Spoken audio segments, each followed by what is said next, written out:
तो कल का टॉपिक था हम लोग का कैपिटल ड्राइंग।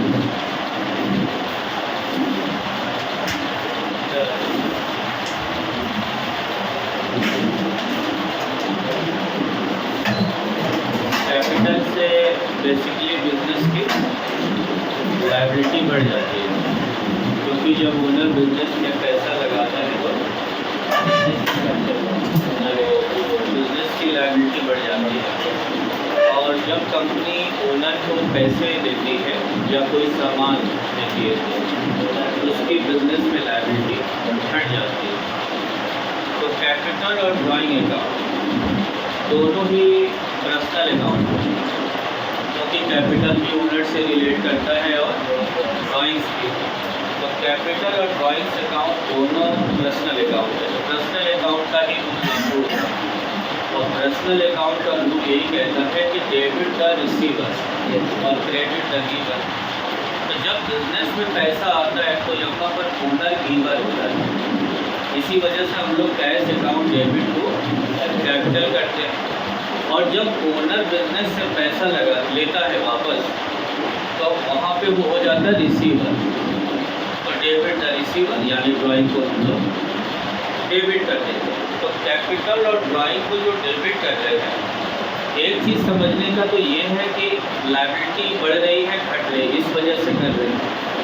दूसरा तरीका ये भी है कि वो दोनों कैपिटल अकाउंट से रिलेट करते हैं, सॉरी पर्सनल अकाउंट से। तो पर्सनल अकाउंट का रूल भी अप्लाई हो रहा है सेम, डेबिट द रिसीवर और credit the giver.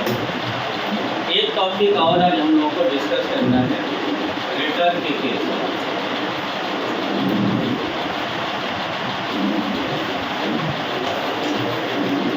Goods return.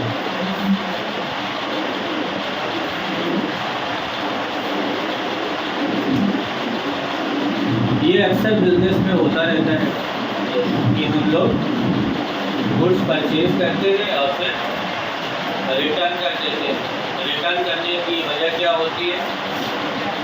Damage होता है, एक्सपायर्ड होता है, ओवर वैल्यूड होता है, डिफेक्ट होता है किसी न किसी वजह से, तो गुड्स रिटर्न कर देते हैं।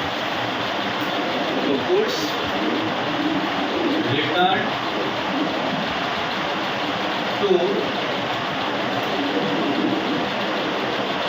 Return to ABC private limited ₹5,000। इसका मतलब ये हुआ कि ABC लिमिटेड को हमने 5,000 का सामान वापस किया। तो यहाँ पर रिसीवर डेबिट होगा। रिसीवर कौन है? ABC limited private limited account debit to purchase return.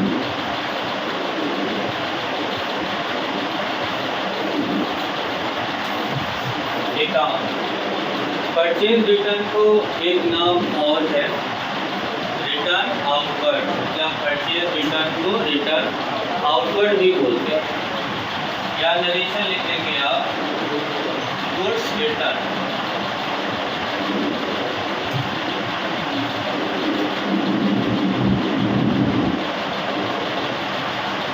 इससे बिजनेस में जो स्टॉक है वो बढ़ गया होगा या घट गया होगा? रिटर्न कर देंगे तो कम हो जाएगा, परचेज करेंगे तो स्टॉक बढ़ेगा, और रिटर्न करेंगे तो स्टॉक। तो इस वजह से जब भी सामान वापस होगा तो दो चीज़ें होनी चाहिए। एक हमारी लायबिलिटी कम होनी चाहिए, जिसको हमने वापस किया है उसको डेबिट कर देंगे, और एक हमारा स्टॉक कम होना चाहिए, इसलिए उसको क्रेडिट कर देंगे to purchase return.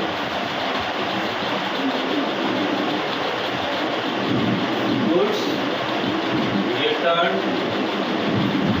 By PQR limited.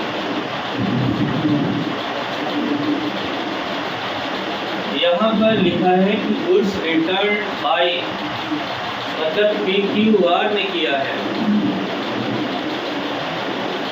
दोनों में प्रीपोजिशन से कितना फर्क है देखिए, एक जगह टू है तो मतलब हमने ABC को किया है, मतलब हम लोगों ने रिटर्न किया है, और एक जगह है बाई PQR, तो PQR ने हमें किया है, यानी हमारी कंपनी में सामान वापस आ रहा है। तो जब वापस आएगा तो हम लोग लिखेंगे सेल्स, क्योंकि गुड्स हमने जो सेल किया होगा वही वापस आएगा, तो सेल्स रिटर्न अकाउंट डेबिट किसने वापस किया, टू PQR।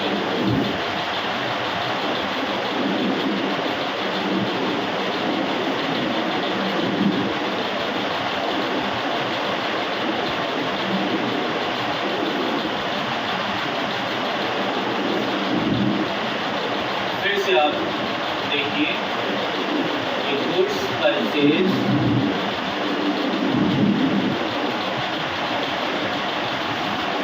फ्रॉम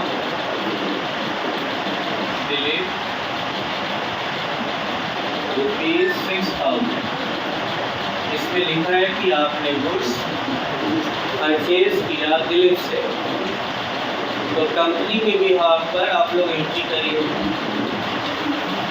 आपने सामान खरीदा है, क्या एंट्री करेंगे, purchase account debit to Dilip, purchase यहाँ पर डेबिट हो गया।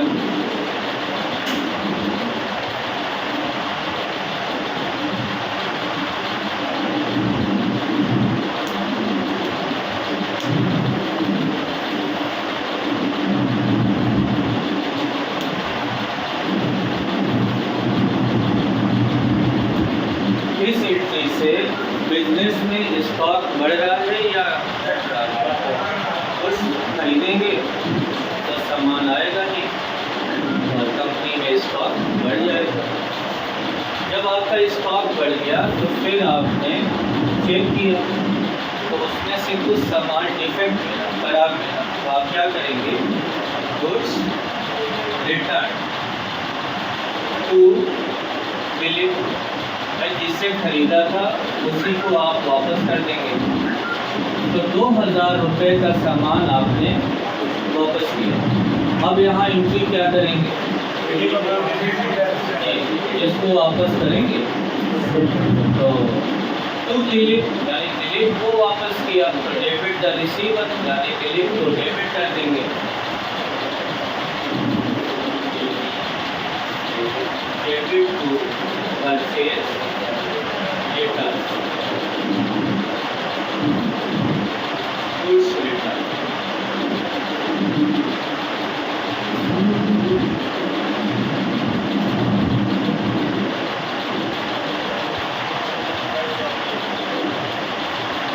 Goods sold to Amit,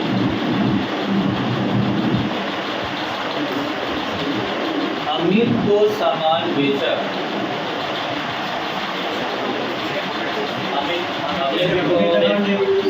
Amit को डेबिट करेंगे,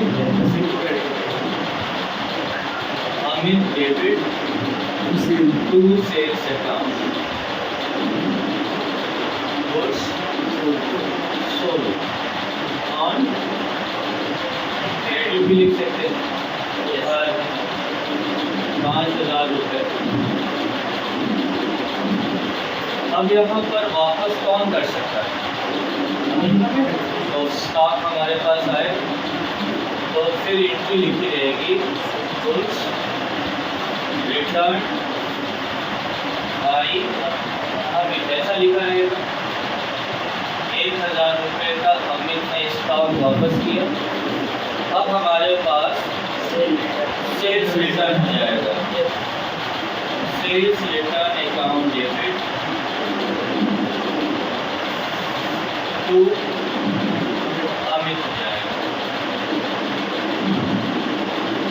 गुड्स रिटर्न हो जाएगा 1,000।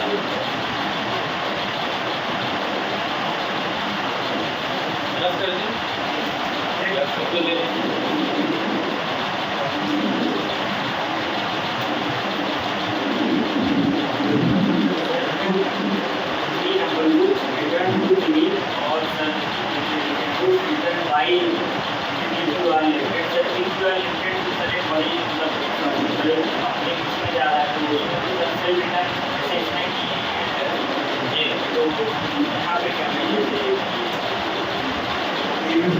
जैसे लिखा आपने goods return by PQR limited और यहाँ लिखा है गुड्स रिटर्न बाय अमित, तो आपका कहना ये है कि यहाँ अमित ने वापस किया है और वहाँ पे एक बड़ी कंपनी ने वापस किया है ना, यही कहने का मतलब है।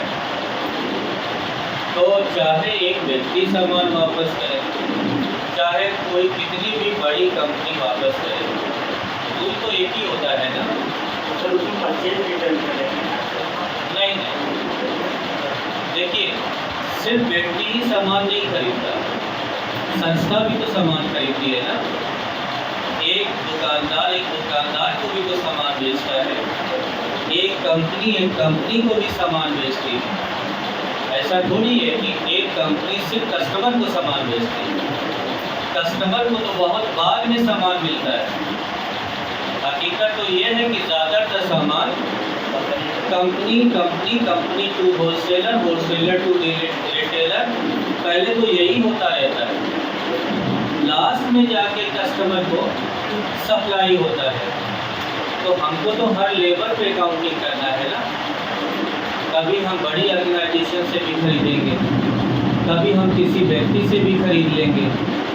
हमें सामान खरीदना है, हमें जहाँ से सामान मिलेगा हम वहाँ से खरीदेंगे और सामान सही नहीं रहेगा तो वापस कर देंगे। ये जो जैसे हम सेल रिटर्न करेंगे, सामान पर सेल रिटर्न करेंगे, इसमें सेल रिटर्न के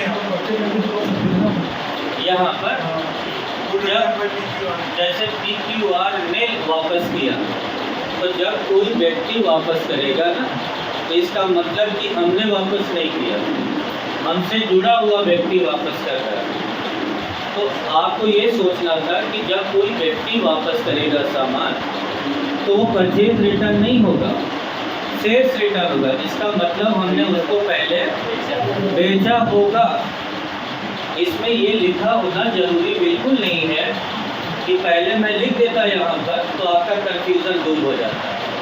जैसे मैंने यहाँ लिखा ना, वैसे ही एक युक्ति अगर मैं लिख देता कि गुड्स सोल्ड टू PQR, तो आपको लगता कि PQR account debit to sales, और फिर जब मैं ये एंट्री लिखता कि गुड्स रिटर्न बाय PQR, तो आपको लगता कि सही है, सामान उसने वापस। तो कहने का मतलब कि जब ऐसा लिखा होगा तो आप इसको समझ लीजिए ना कि पहले से हो चुका है। अगर हम सैलरी किसी को पेड कर रहे हैं तो मान के चलो ना कि उसने सर्विस दिया है। अब इसके लिए थोड़ी ना हम पूरी उसकी हिस्ट्री लिख सकते हैं, हमें समझना होगा कि अगर रिटर्न हो रहा है तो पहले कोई ना कोई सेल्स हुआ ही होगा। तो ये चीज़ थी, आप इसीलिए कन्फ्यूजन था।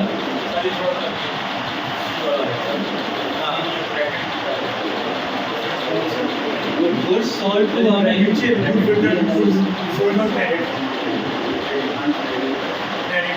ये जब हम लोग उधार सामान बेचते हैं तो ऑन क्रेडिट शब्द लिख दिया जाता है। अगर मैं इसे ना भी लिखता था तो भी ठीक था, ये मतलब इसमें थोड़ा सा क्लैरिटी आ जाती है और सेंटेंस भी बहुत बड़ा नहीं हो रहा, इसलिए ऑन क्रेडिट शब्द चाहे परचेज हो चाहे सेल्स हो, उधार के केस में लिखना चाहिए। ये उधार ऊपर करना जी।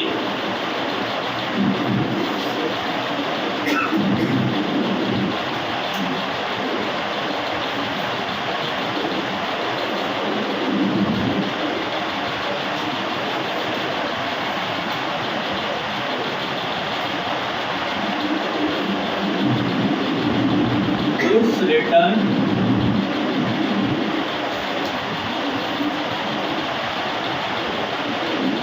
rupees 2000 which was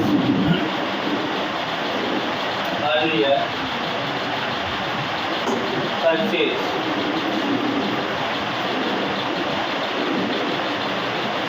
इसका मतलब ये है कि हमने 2000 रुपये का सामान वापस कर दिया जो अभी हमने जल्दी ही खरीदा था। तो इसमें डेबिट किसको करेंगे? परचेज रिटर्न तो हमेशा क्रेडिट होता है।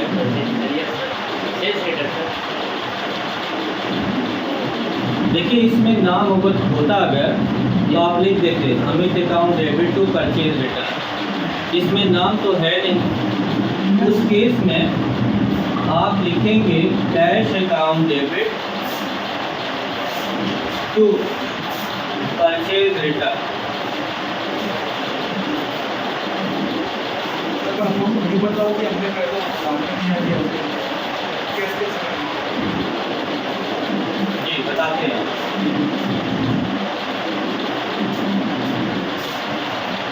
हमने ये बताया आपको कि हमने गुड्स खरीदा था 2000 रुपये का और उसे वापस कर दिया।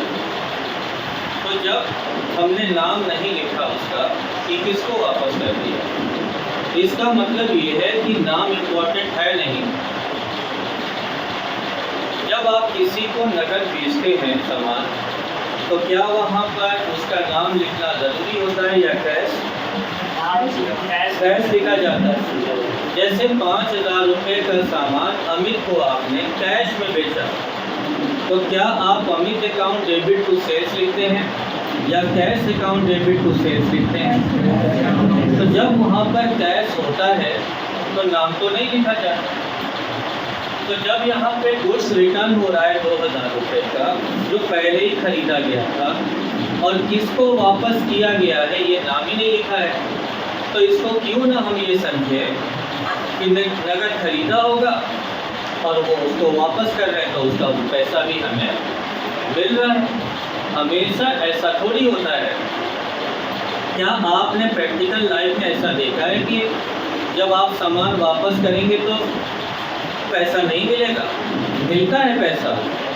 पैसा भी सामान मिलता है या फिर सामान में सामान एडजस्ट भी होता है, ये भी तो होता है ना। तो अभी उससे पीछे तो ये हो रहा था कि एडजस्ट हो रहा था, अभी ये हो रहा है कि नहीं हमें सामान नहीं चाहिए, हमें क्या चाहिए? हमें पैसा उसका चाहिए, हमें सामान पसंद नहीं आया और हमें उसका पैसा चाहिए। उस केस में आप यहाँ पर एंट्री करेंगे cash account debit to purchase. दूसरा goods return by customer of ₹1000। Customer ने 1000 का सामान वापस कर दिया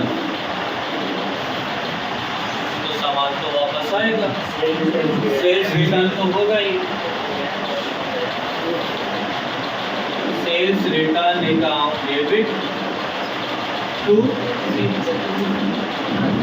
पैसा तो देना होगा ना, टू कैश अकाउंट। यहाँ पर हम कैश लिख देंगे। जब उधार में लेन देन होगा तो नाम लिखा जाएगा, लेकिन जब नकद में लेन देन होगा, अगर आप 10,000 रुपये का सामान नकद खरीदें और 2000 का सामान वापस करें तो 10,000 देते समय तो आपने पैसे दे दिए और लेते समय आप छोड़ देंगे कि नहीं जब आगे कभी खरीदेंगे तो ऐसा नहीं होता है। तो फिर आप अपना पैसा वापस लेंगे अगर सामान वापस करेंगे। इस वजह से यहाँ पर मतलब कस्टमर सामान लेके आया, सामान हमारा बढ़ गया और हमने उसका पैसा उसको टू कैश हो गया। यहाँ पे लिख देंगे गुड्स रिटर्न।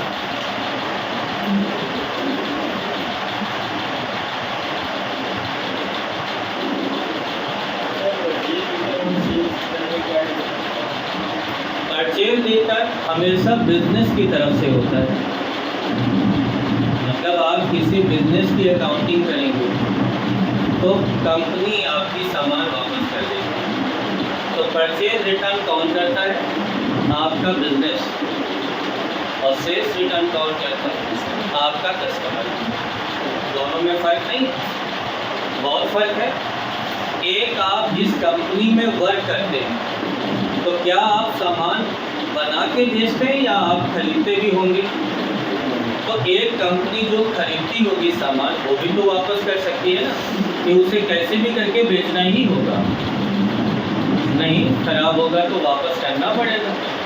तो एक कंपनी जहाँ पर आप अकाउंटिंग कर रहे हैं वो भी कंपनी को सामान वापस कर सकती है, और वो लोग जिनको आप सामान बेचते हैं कस्टमर, वो भी सामान वापस कर सकते हैं।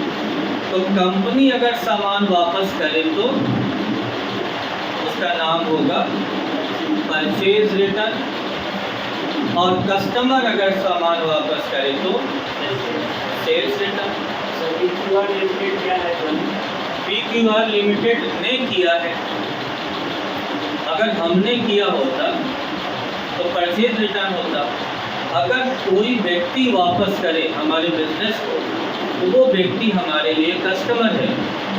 तो PQR ने वापस किया, इसका मतलब PQR कंपनी का कस्टमर, इसलिए सेल्स रिटर्न हुआ। अगर 2PQR होता तो PQR को वापस करते तो वो सेलर होता, तो उसको हम वापस, तब हम कस्टमर होते। अभी जिसने वापस किया वो सप्लायर है कि कस्टमर?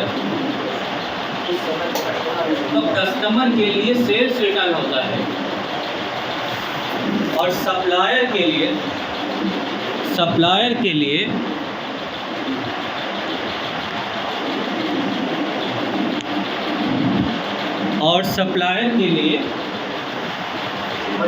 परचेज रिटर्न होता है, कस्टमर के लिए सेल्स रिटर्न।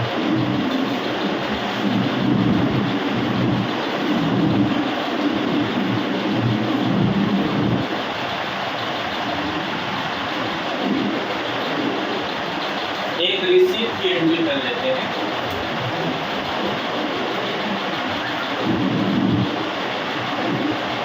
रिसीप्ट एंट्री मतलब जब आपको पैसे प्राप्त होते हैं।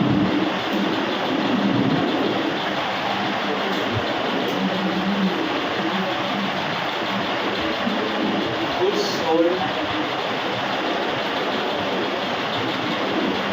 इन कैश 5,000 रुपये आपने 5,000 रुपये का आपने सामान सेल किया है, तो पैसा तो आ रहा है आपको, कैश तो आएगा। और जब भी बिजनेस में पैसा आता है तो लिखते हैं कैश अकाउंट डेबिट और to sales account.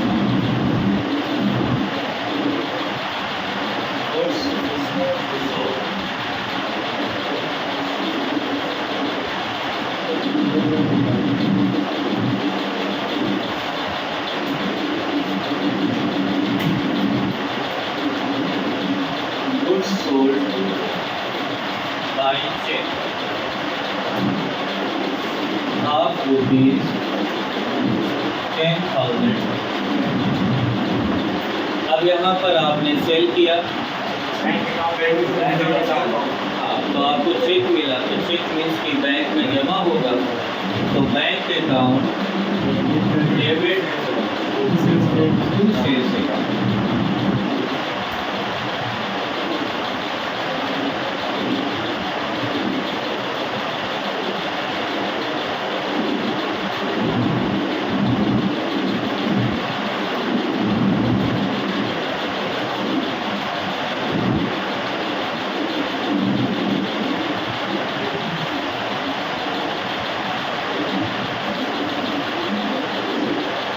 Goods sold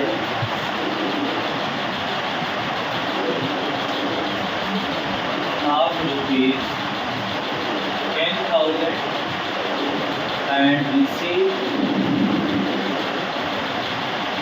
payment by Google पे,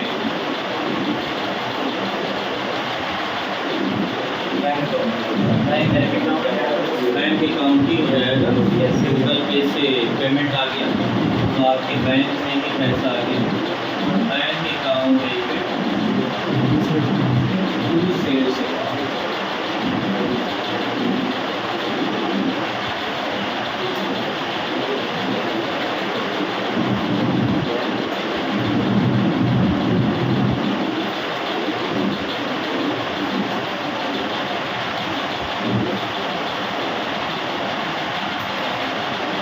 जुलाई 2023 को आपने सेल किया। गुड्स सोल्ड टू रवि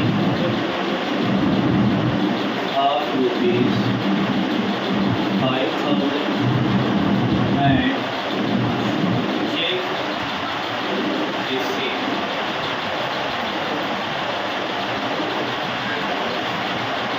उसके बाद 8 तारीख को आपने चेक डिपॉजिटेड इनटू बैंक।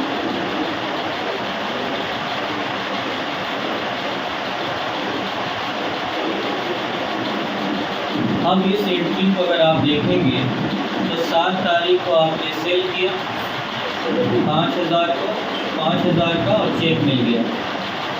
और दूसरी एंट्री को जब इससे जोड़ के देख रहे हैं तो पता चल रहा है कि वो चेक अगले दिन जमा हुआ है, उस दिन तो नहीं जमा हुआ।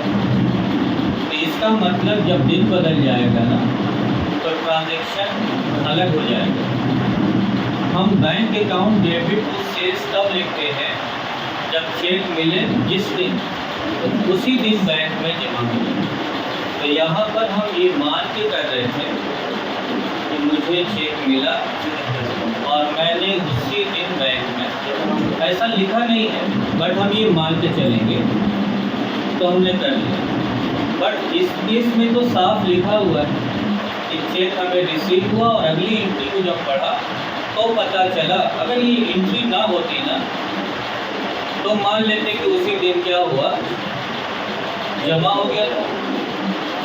इस वजह से 2 एंट्री होगी। पहली एंट्री हो जाएगी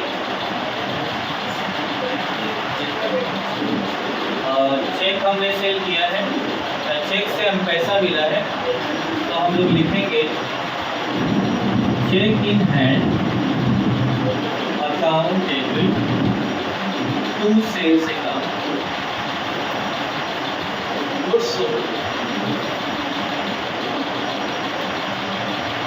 चेक इन हैंड, अभी चेक आपके पास है इसलिए चेक इन हैंड।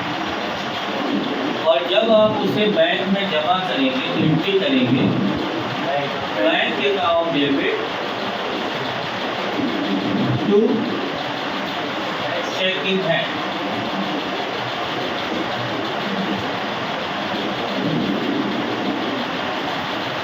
चेक की स्पेलिंग दी हुई है, चेक दिए वाला होगा।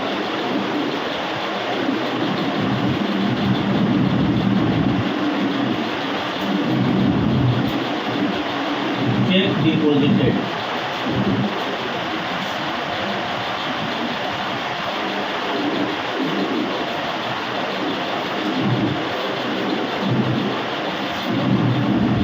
ये एंट्री तब किया जाएगा जब आपको चेक मिल जाए और वो चेक उसी दिन बैंक में ना जमा हो, 1 दिन बाद, 1 हफ्ते बाद, 1 महीने बाद जमा हो तो लिखा जाएगा। तो इसकी एंट्री होना चाहिए मान लें। नहीं, आपके पास ट्रांजैक्शन तो हुआ है ना, आपने सेल तो किया है तो ट्रांजैक्शन तो हुआ है ना, क्योंकि आपका स्टॉक भी क्या हो गया है, कम हो गया है ना, और आपके पास कुछ तो आया है और वो है चेक। और अगर आप बैंक लिख देते हैं तो इसका मतलब कि आपका बैंक का बैलेंस, हालांकि चेक आपके पास ही है, बैलेंस तो बढ़ा नहीं। तो कुछ लोग इसका ट्रीटमेंट ऐसे करते हैं, चेक इन हैंड की जगह वो लोग लिख देते हैं cash account debit to sales account. पैसा भी हमारे पास है। लिख देते हैं कि चेक रिसीव, और जब उसे जमा करते हैं तो लिखते हैं bank account debit to cash, cheque deposited,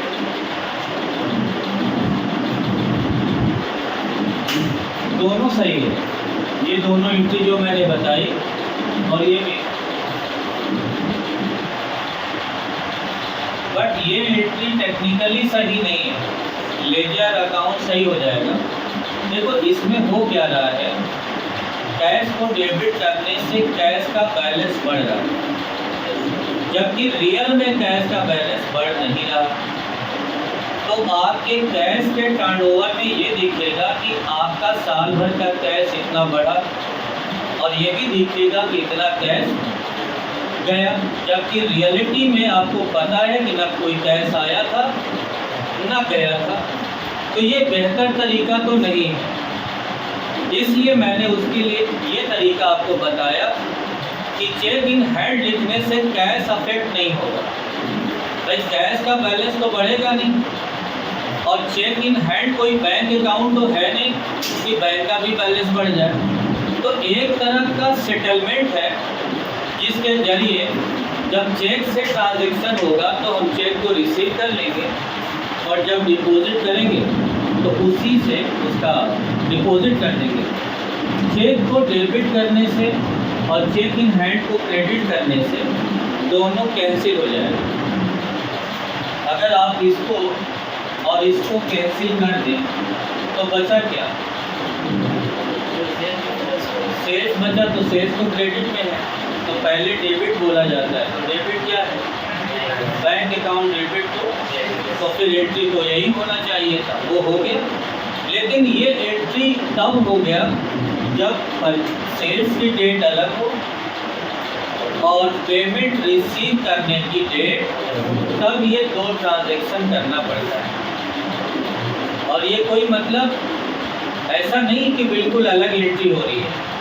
किसी भी बिजनेस में ऐसा बहुत जनरली होता है कि आपको चेक रिसीव होते रहते हैं, और ज़रूरी नहीं है कि सारे चेक उसी दिन क्लियर हो जाए।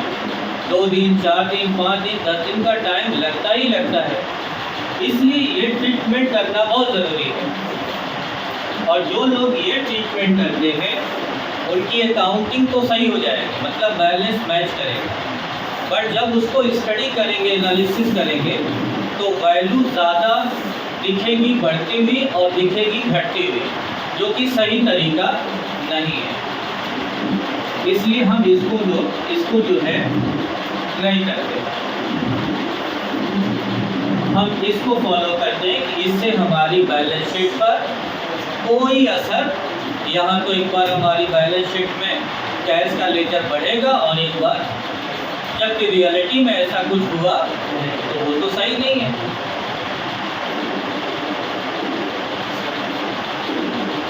इसमें ये बस सिंपल सी बात है कि जब हम लोग किसी को सामान बेचते हैं तो कस्टमर हमें चेक से पेमेंट करता है।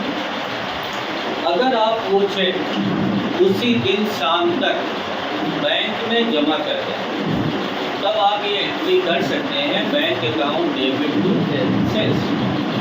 लेकिन अगर आपने कस्टमर को आज सेल किया और चेक मिल गया, और वो चेक आप रखे रहे अपने पास, 1 हफ्ते बाद बैंक में क्या करेंगे? तो क्या जो ट्रांजैक्शन हुआ अभी 1 हफ्ते पहले, उसकी कोई एंट्री नहीं करेंगे। सेल हुआ है तो एंट्री आखिर क्या करेंगे? उधार की करेंगे आप? उधार तो कर नहीं सकते क्योंकि आपको चेक मिला है। बैंक डेबिट करेंगे, बैंक में जमा ही नहीं हुआ है, तो करेंगे क्या? कैश अकाउंट डेबिट, कैश तो आया नहीं है। इसलिए मैंने बताया कि इस तरह के केसेस में आप क्या करिए, cheque in hand account debit to sales करिए, और जब आपका दिल हो बैंक में जमा करने का तो जमा करिए, तो एंट्री करिए बैंक अकाउंट डेबिट टू। ये दूसरी एंट्री आपको खुद से करनी है जब आप बैंक में जमा करेंगे। ये मतलब था।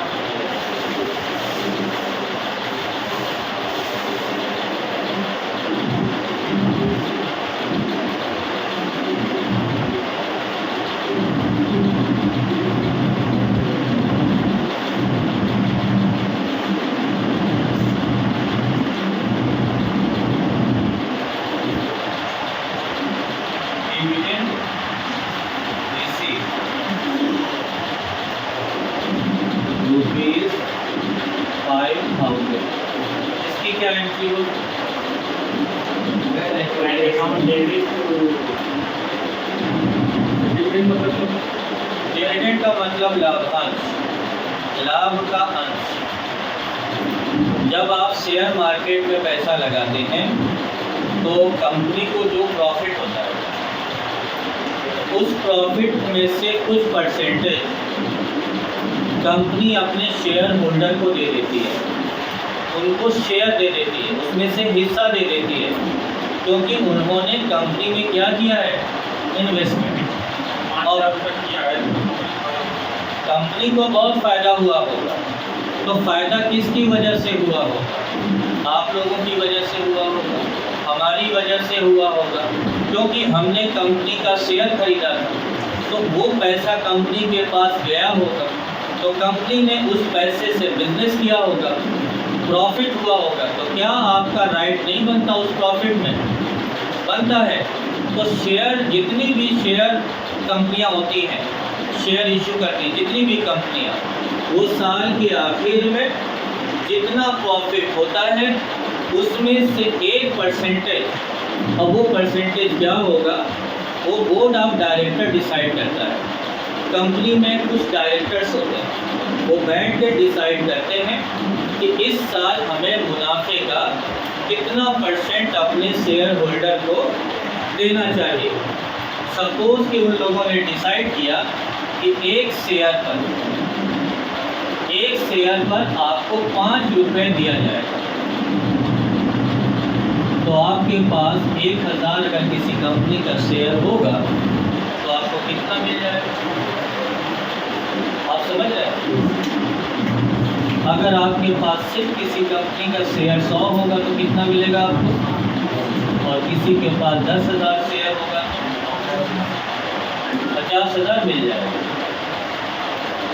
मतलब डिविडेंड कम ज़्यादा मिलेगा, क्योंकि जितना शेयर आपके पास होगा उतना ही तो आपका राइट होगा। जिस कंपनी में जितना आपके पास शेयर होगा उतना ही तो आपका डिविडेंड में राइट होगा। इस वजह से जब कंपनी डिविडेंड देती है तो आपके बैंक अकाउंट में जमा करती है, तो बैंक अकाउंट डेबिट, और डिविडेंड आपकी इनकम है, और डिविडेंड टू डिविडेंड अकाउंट लिखेंगे, डिविडेंड रिसीव्ड।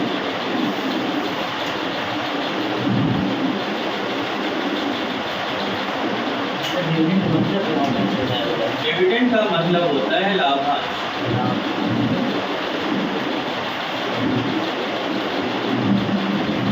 मतलब इसका संधि विच्छेद करेंगे तो लाभ का अंश,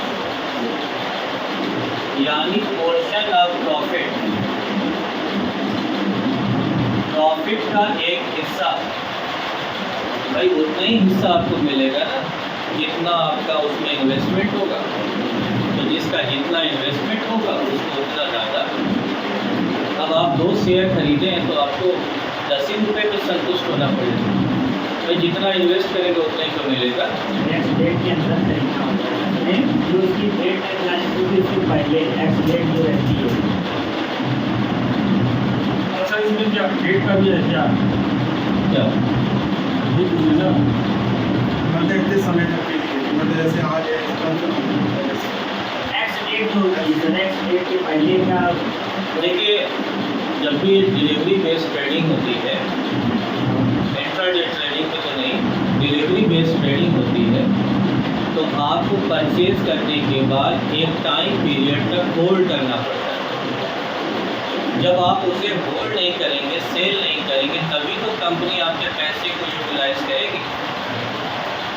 अब आप सोच रहे हैं कि मार्च के महीने में शेयर खरीद लिया और कंपनी ने अप्रैल में डिविडेंड दे दिया तो आपको मिल जाएगा। आपको क्यों मिलेगा?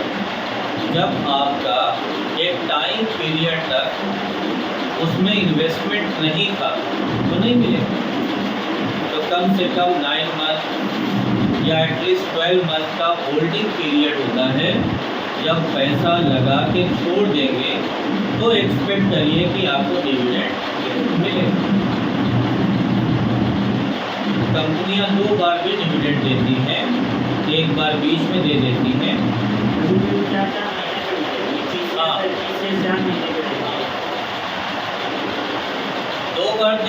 या 4 बार दें या एक से अधिक बार दें तो उसको इंट्रीम बोलते हैं। असल में होता क्या है क्या ऐसा, कहते हैं सर? इंट्रीम जैसे बजट नहीं होता अपना, साल में एक बार होता है यूनियन बजट, फरवरी में इशू होता है, बजट पेश होता है। लेकिन कभी कभी ऐसा भी आपने सुना होगा कि सरकार जब बदलती है तो बीच में इंट्रीम बजट पेश करना पड़ता है। भाई जब तक गवर्नमेंट ना हो जाए तो देश को चलाने के लिए जो फंड रिक्वायर्ड होता है उसके लिए 4 महीने का 6 महीने का बजट। इसी तरीके से कंपनियां बैलेंस शीट साल में एक बार बनाती हैं, लेकिन बड़ी बड़ी कंपनियां करती हैं क्या, क्वार्टरली बजट बना लेती हैं, तो वो क्वार्टरली डिविडेंड भी दे सकती हैं। कुछ कंपनियां ऐसी होती हैं जो 6-6 महीने पे क्या बना लेती हैं, बैलेंस शीट। भाई देखो उनके पास मैन पावर है, बड़ी कंपनी है, तो वो मार्च का वेट नहीं करते, वो 3 महीने का बिजनेस हुआ 3 महीने की बैलेंस शीट बनाते हैं। भले ही गवर्नमेंट की लायबिलिटी मार्च में आए लेकिन वो 3 महीने का हिसाब कर लेंगे। फिर अगला जो 3 महीना आएगा तो उसमें पिछला 3 महीना तो बना हुआ है उनका, तो आगे वर्कलोड भी उनके पास कम रहेगा, तो नेक्स्ट 3 महीने का बनाएंगे। और अगर प्रॉफिट हो रहा है तो डिविडेंड भी देते चले जाएंगे। हो सकता है लास्ट वाले में प्रॉफिट ना हो तो नहीं देंगे। तो अगर ड्यूरिंग द फाइनेंशियल ईयर अलग अलग डेट्स पर बीच में अगर बैलेंस शीट बनती है, प्रॉफिट एंड लॉस अकाउंट अगर क्वार्टरली बेसिस पे बनता है तभी डिविडेंड बीच में मिल सकता है। जब आपका प्रॉफिट एंड लॉस अकाउंट बनेगा नहीं तो प्रॉफिट पता ही नहीं चलेगा, और जब प्रॉफिट पता नहीं चलेगा तो आपको शेयर मिलेगा नहीं। तो ये जो बीच में डिविडेंड मिलने की बात होती है वो उस केस में होती है जब कंपनियां साल में एक बार बैलेंस शीट नहीं बनाती बल्कि क्वार्टरली या हाफ ईयरली बेसिस पे बनाती है। तो बेसिक एंट्री हम लोगों ने कर लिया है, अब असाइनमेंट करना है।